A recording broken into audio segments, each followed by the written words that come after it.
Assalomu alaykum azizlarim. Men Dilafruzman.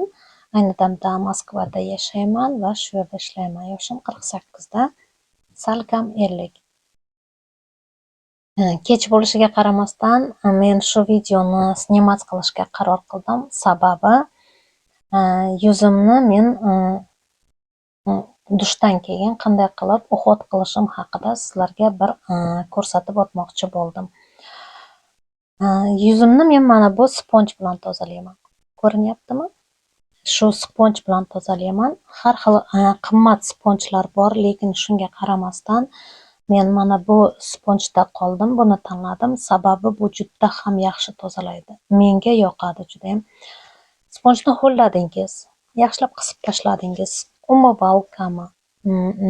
Qanaqa umyvalka? Sovunmi? Farqi yo'q. Penkami? Qo'yib yuzingizni yaxshilab yuvib tozaladingiz. Yaxshilab yuzingizni yuvib tozalaganingizdan keyin bu xuddi skrab kabi tozalaydi. Oldinlari men doim skrab ishlatar edim. Shunaqa sponjlar chiqqandan keyin men hozir umuman skrab ishlatmay qo'yganman, to'g'risini aytaman. Chunki bu skrabdan ham zo'r tozalaydi men uchun. Yuzimni sponj bilan tozalab bo'lganimdan keyin men mana bu tonerni ishlataman. Ko'rinyaptimi sizga? Toner Koreyaniki.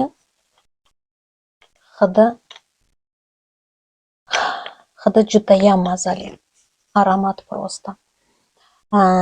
Toner bilan yaxshilab yuzimni uhod qilib bo'lganimdan keyin bo'ynalarim bilan birgalikda, sababi yuz bilan bo'yin bir xil tusga, bir xil tarzda bo'lishi kerak.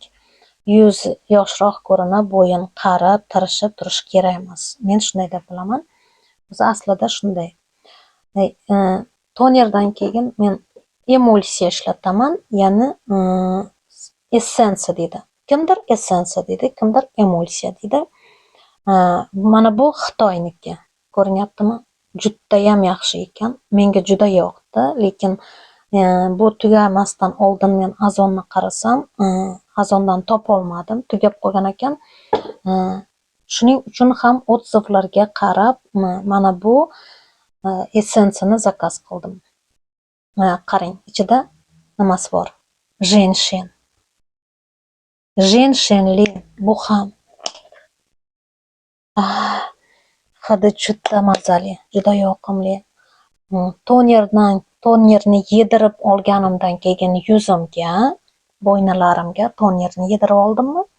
Undan keyin men emulsiya yoki essensiya deb aytiladi. Buni ham qo'limga quyaman-da, yaxshilab yuzimga, bo'ynalarimga shuni suraman. Buni yedirib bo'lgandan keyin sivorotka surtaman. Men xayolimga ham kelmaganda vlog snimat qilaman yoki video qo'yaman YouTube'ga yoki boshqa sotsetilarga deb umuman o'ylamagan edim. Shuning uchun ham sivorotkam tugagandan keyin men tyubikni tashlab yubordim. Essensiyadan keyin sivorotka ishlatasiz. Men o'ylayman, zo'r, a'lo darajada yuzlarni uhod qiladigan opa-singillarimiz bor, lekin men aminman. Yuzlarini mana shunday uhod qilmaydigan opa-singillar ham bor. Balkim meni bu videolarim kimlargadir foydali bo'ladi deb o'ylayman, umid qilaman.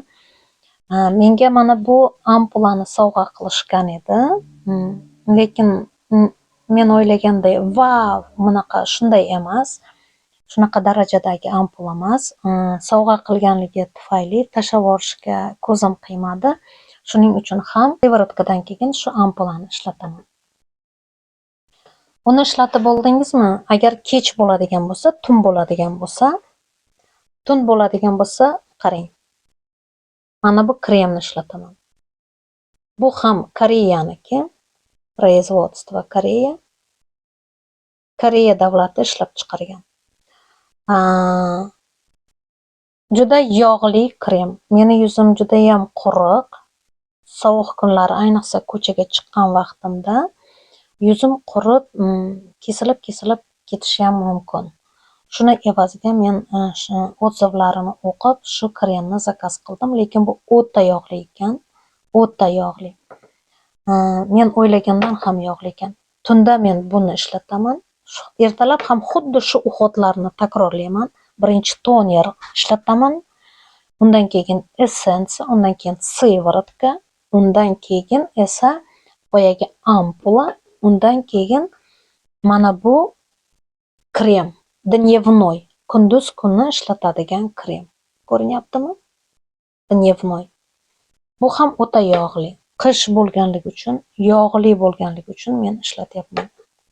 Lekin bitta narsani men aytmoqchiman. Meni eng yaxshi ko'rgan kremim bor, mana. Izrailnikini ishlatib ko'rdim kremlarini, Yujniy Koreyani, yuz uchun, ko'z atrofi uchun kremlarini ishlatib ko'rdim. Yujniy Koreyanikini juda ko'p ishlatib ko'rdim. Eng qimmatlarini men Koreyaga borgan vaqtimda qimmatlarini ham olib ishlatganman. Bir vaqtlar ozgina vaqt Koreyada ham yashaganmiz, o'shanda ishlatganman. Lekin shunga qaramasdan menga eng yoqqan krem, meni yuzimni xursand qilgan krem mana bu bo'ladi.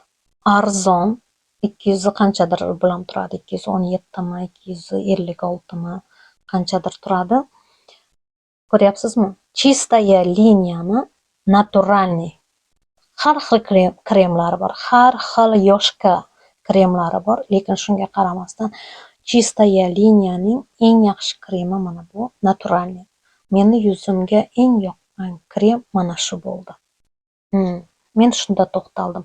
Qarang, buni питательныйsi bor и увлажняющий. Увлажнение deb yozib qo'ygan, o'shanisi ham bor, oziqlantiradi va namlantiruvchisi bor. Undan keyin men hech narsa ishlatmayman. Tonalniy krem men tonalniy kremni ba'zi holatlarda ishlataman. Biron bir bayram bo'lsa, dugonalarim bilan, aka-ukalarim bilan biron joyga aylangani chiqsak yoki bo'lmaydigan bo'lsak, o'shandagina men tonalniy krem ishlataman. Ishlatganimda men tonalniy krem, bu ham Koreyaniki. Misha. Koreyaniki Misha deb aytiladi. 21-raqam. Endi meni yuzimga to'g'ri keladigani o'sha. Yoki 21 yoki 23 shunday. Yana bitta keyin Matsesta deb nima qilgan, zelyoniy chay. Buni ishlataman. BB krem. BB krem. Juda men ba'zi holatlarda ishlataman tonalniy krem. Tonalniy krem ishlatganimdan keyin men tonalniy kremni nima bilan yuvib tozalayman. Qarang. Men tonalniy kremni By Natura Siberica. Mana shu mitsillarniy voda. Mana shu mitsillarniy voda bilan tozalayman yuzimni. Juda ham yaxshi, menga juda ham yoqadi. Eng yaxshi ko'rgan mitsillarniy voda shu Chistaya liniyami, Черный жемчуг, Garnier, xilma-xil kompaniyanikini men ishlatib ko'rdim. Hammasi ko'zimni achitadi, chunki meni ko'zimni allergiyasi bor. Shuning uchun men oxirgi bir necha yildan beri men ko'zimni atrofiga umuman krem ishlatmay qo'yganman. Srazi ko'zimda раздражение bo'ladi-da. Ko'zim qichib, achib, srazi og'riydi. Shuning uchun harakat qilaman ko'zimni atrofini krem bilan ishlatmaslikka. Lekin bitta mana shu mitsillarniy voda meni ko'zimga allergiya bermadi. Men hayron qoldim. Keldim, Globusdan men topolmadim. Shuning uchun men mana bu nimani olib keldim. Черный жемчугнiki yangi chiqqani. Bilmadim. Ishlatib ko'rdim, lekin menga yoqdi. Ishlatib ko'rdim, menga yoqdi. Juda ko'p. Почти 1 litr 750 millilitr. Ko'ryapsizmi? Juda ham yaxshi ekan. Nimasi yoqdi menga yana? Men uchun bu surpriz bo'ldi. Bunisiga men umuman qaramagandim. Men bu mitsillarniy vodani buni bir xilgilar tonik ham deb aytishar ekan. Buni olgan vaqtimda men bunisiga e'tibor bermagan ekanman. Ko'ryapsizmi? Sochirib ketdi. Mana menga shunisi judayam yoqdi. Meni uxotlarim oddiy uxotlar. Va eng muhim bo'lgan uxotlar. Siz endi yuzingizni holatiga qarab kremlar, toner, emulsiya hamma narsani yuzingizni holatiga qarab tanlashingiz kerak albatta. Maslahat beraman opa-singillar, azizlarim, yuzlaringizni yuvib tozalagandan keyin albatta harakat qiling uhot qilishga, chunki bizni ko'jalarimiz, yuzlarimizni terilari uhotga juda muhtoj. Men ham qandaydir vaqt uhot qilmay qo'ygan edim ayrim sabablarga ko'ra, lekin hozir yana uhot qilib boshladim. Azizlarim, men juda xursandman. Like bosyapsizlar, podpiska bo'lyapsizlar va kommentariy ham yozyapsizlar. Yuzimni qanday uhot qilishim haqida men sizlar bilan bo'lishganimda men o'ylayman, buni balkim sizga foydasi tegadi deb umid qilaman. Sizlarim yana nimalar haqida